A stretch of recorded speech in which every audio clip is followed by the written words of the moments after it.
Hello friends, in today's short video, we are here to learn about the dengue fever. So without wasting any time, let us start. So first of all, हम देखेंगे कि dengue क्या होता है। तो dengue क्या होता है? डेंगू जो है एक तरह का वायरल इन्फेक्शन होता है जो कि स्प्रेड होता है किसके द्वारा? ईडीज मॉस्किटो के द्वारा। और ये क्या करता है? फ्लू लाइक सिम्टम्स, ठीक है। और सीवियर केस में क्या करता है? ये लाइफ थ्रेटनिंग कॉम्प्लिकेशन को भी कर सकता है। मतलब डेंगू क्या है? एक तरह का वायरल इन्फेक्शन होता है, ठीक है, जो कि स्प्रेड होता है किसके द्वारा? एडिस मॉस्किटो के द्वारा। और ये कॉज करता है क्या? Flu like symptoms. और सीवियर केस में क्या है? लाइफ थ्रेटनिंग कॉम्प्लिकेशन, ठीक है। उसके बाद हम देखेंगे इसकी पैथोफिजियोलॉजी, ठीक है, कि ये हमारे बॉडी में कैसे इंटर करता है, कैसे रेप्लिकेट करता है और क्या क्या सिम्टम्स को कॉज करता है। तो यहाँ पे जो डेंगू वायरस होता है, ठीक है, वो क्या करता है? इंटर करता है थ्रू ब्लड स्ट्रीम। हमारे ब्लड स्ट्रीम के द्वारा जो है ये इंटर करता है और infecting the white blood cells. तो हमारे जो वाइट ब्लड सेल होते हैं उनको क्या करता है? ये इन्फेक्ट करता है और ट्रिगर करता है क्या? Inflammatory response. मतलब हमारे बॉडी में ब्लड स्ट्रीम के द्वारा ये अंदर आएगा और इन्फेक्ट करेगा किसको? हमारे वाइट ब्लड सेल को। और ट्रिगर करेगा किसको? इन्फ्लामेटरी रिस्पॉन्स को। और सीवियर केस में क्या करता है? ये डैमेज करता है किसको? हमारे ब्लड वेसल को। और उसकी वजह से क्या हो जाएगा? यहाँ पे प्लाज्मा का लीकेज हो जाएगा, शॉक हो जाएगा और क्या हो जाएगा? Organ failure. शॉक की अगर मैं बात करूँ तो ये शॉक जो होता है वो एक तरह का जो है यहाँ पे लाइफ थ्रेटनिंग कंडीशन होती है। क्या होती है? एक लाइफ थ्रेटनिंग कंडीशन होती है। ये कब होती है? When the body does not gave enough blood flow. मतलब अगर हमारे बॉडी को इनफ ब्लड फ्लो नहीं मिलेगा तो जो पर्सन है वो किस में चला जाएगा? शॉक में चला जाएगा, ठीक है।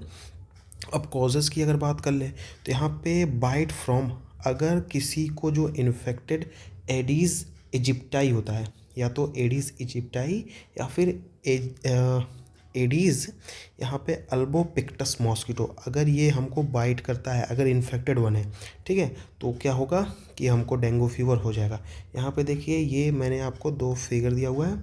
ये जो फिगर है आपका, ये है आपका एडीज़ इजिप्टाई, और दूसरा वाला जो है ये क्या है आपका? ये है आपका एडीज़ यहाँ पे अल्बोपिक्टस, ठीक है।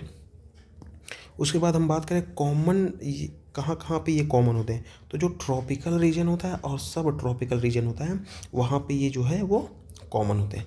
उसके बाद हम बात करेंगे किसके? इसके साइन और सिम्टम्स के बारे में। तो यहाँ पे आपको देखने को मिलेगा सडन हाई फीवर। मतलब आप सडनली क्या होता है? फीवर, बहुत हाई फीवर चढ़ जाएगा, ठीक है। सीवियर हेडेक होगा। अब हेडेक होगा तो उसके साथ साथ आपको आई पेन भी होगा, ठीक है।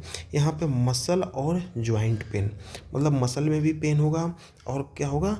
जॉइंट में भी आपको पेन देखने को मिलेगा, जिसको बोलते हैं यहाँ पे ब्रेक बोन फीवर। मतलब जो है जैसे हड्डियों का टूटना, उस टाइप का फीवर जो है आपको देखने को मिलेगा। और इसके साथ साथ जो है हमको स्किन में रैसेस देखने को मिलेगा, नोज़िया भी होगा, वोमिटिंग भी होगा और क्या होगा? ब्लीडिंग जो है वो आपका नोज से भी हो सकता है, गम ब्लीडिंग भी हो सकता है, ब्रूसिंग भी हो सकता है सीवियर केसेस में। नॉर्मली तो नहीं होता, लेकिन सीवियर केस में ये कंडीशन भी आपको देखने को मिल सकती है। उसके बाद हम बात करें डायग्नोसिस में यहाँ पे जो है डेंगी NS1 एंटीजन टेस्ट। तो यहाँ पे जो है क्या होता है कि NS1 जो एंटीजन टेस्ट होता है, ये क्या होता है? एक तरह का ब्लड टेस्ट होता है जो कि डिटेक्ट करता है किसको? Non structural protein 1 for dengue virus. तो हमारा जो डेंगू वायरस है, कुछ लोग तो इसको प्रोनाउंसिएशन डेंगी भी बोलते हैं, ठीक है। तो यहाँ पे जो है इसके लिए जो है यहाँ पे एंटीजन जो है टेस्ट किया जाता है, ताकि हम इसके एंटीजन जो वायरस है, डेंगी वायरस है, उसको हम डिटेक्ट करें। अर्ली डिटेक्शन के लिए ये हम करते हैं। उसके बाद हम डेंगी IgM और IgG एंटीबॉडी टेस्ट करते हैं डेंगू वायरस को जो है उसका पता लगाने के लिए। उसके बाद हम यहाँ पे CBC कंप्लीट ब्लड काउंट करेंगे, जिसमें आपको लो प्लेटलेट देखने को मिलेगा और यहाँ पे हाई हेमाटोक्रिट देखने को मिलेगा। हेमाटोक्रिट क्या होता है कि ये जो है वो percentage of red blood cell in the blood, मतलब परसेंटेज रेड ब्लड सेल का परसेंटेज कितना है ब्लड में, उसको हमको दिखाता है। और इसी को हम बोलते हैं पैक्ड सेल वैल्यू। इसी को हम क्या बोल सकते हैं यहाँ पे? PCV का मतलब पैक्ड सेल वैल्यू, ठीक है। उसके बाद हम बात करेंगे इसके ट्रीटमेंट की। तो नॉर्मली क्या होता है कि इसका कोई स्पेसिफिक एंटीवायरल ट्रीटमेंट नहीं होता है, लेकिन इसका सपोर्टिव ट्रीटमेंट हम दे सकते हैं, जिसमें आपका हाइड्रेशन है, पेन रिलीफ अवॉइड करेंगे किसको, एस्प्रिन और नेसिड्स।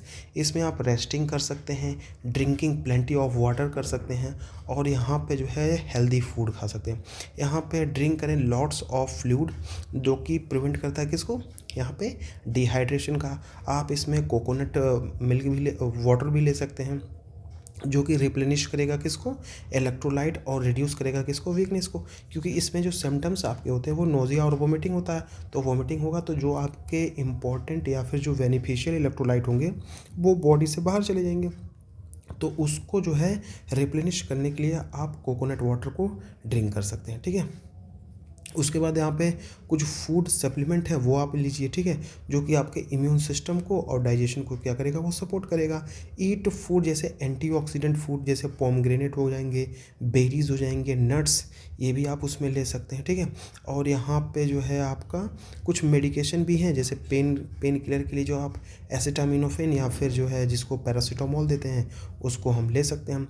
लेकिन इसमें आपको एस्प्रिन को, आइबुप्रोफेन को जो है उसको हमको क्या करना है, अवॉइड करना है, क्योंकि ये इंक्रीज़ कराएंगे किसको, ब्लीडिंग को। और हमने वहाँ पे देखा था कि यहाँ पे देखिए यहाँ पे प्लाज्मा का लीकेज हो जाता है, ठीक है। यहाँ पे देखिए आप प्लाज्मा का लीकेज हो जाएगा अगर आप एस्प्रिन या फिर जो है आप आइबुप्रोफेन लेंगे, तो वो क्या करेगा, यहाँ पे ब्लीडिंग को इंक्रीज़ करेगा, उसके वजह से जो है और लाइफ थ्रेटनिंग कॉम्प्लिकेशन भी हो सकते हैं, ठीक है। तो इन सब चीज़ों को हमको क्या करना है, इसमें अवॉइड करना। तो ये रहा आपका कुछ, मैंने शॉर्टकट में आपको बता दिया डेंगू फीवर, ठीक है, उसका pathophysiology, sign, symptoms, causes, diagnosis and treatment. Hope आपको ये वीडियो अच्छी लगी हो। तो आपसे बस यही रिक्वेस्ट है कि चैनल को सब्सक्राइब करें, लाइक करें। Thank you for watching, keep supporting and have a nice day.